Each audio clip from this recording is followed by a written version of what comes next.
What can they look at doing in this pool?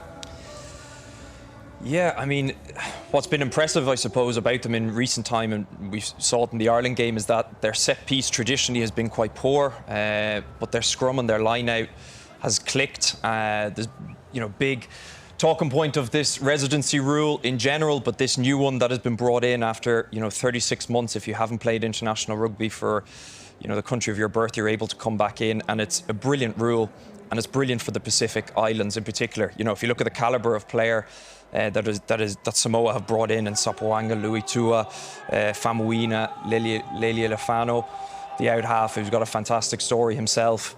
That just lifts the standards of the team, and because they are such wonderfully talented, gifted players. It's been a joy to be able to play with them. It's tough playing against them, and it just lifts the standard of this World Cup.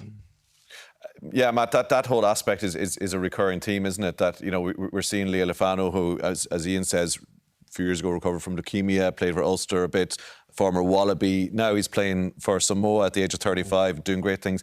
3 former All Blacks in there as well. Like, that residency thing is giving these nations a shot in the arm, isn't it? It's fantastic law brought in by World Rugby. And the Pacific Islands in particular tend to be used as poaching grounds for Australia and New Zealand. So they see a talented kid, they bring him over, and they quite often give him a cap and they never play again, or they play a few times. But it's economic reasons for the kid, isn't it? They know that that's a way of providing for their family. It is. And, of course, they're brought up looking at, especially the New Zealanders and the Australians, they want to be that. And, the economics are very bad for them. But also, as a number of them are born in Australia and New Zealand, like Christian, who's born in Australia, but, is Samoan by heritage. And when they go back into the camp with these teams, it's fantastic. The players speak with incredible emotion about it because they get immersed in the culture of their grandparents or their parents. Some of the guys were born there, like I know Michael Alatoa. His dad played with me in Western Suburbs, Sydney. Billy played for Western Samoa in the 91 World Cup. And he was born in Sydney. Now, he's taken back into that Samoan community and immersed in this beautiful, beautiful culture that the Samoans have.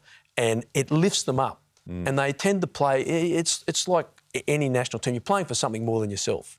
You're playing for the aspirations of your parents and your grandparents. You're playing for your jersey. You're playing for a whole lot of things. And I find the South Americans and the Pacific Islanders are particularly immersed in that.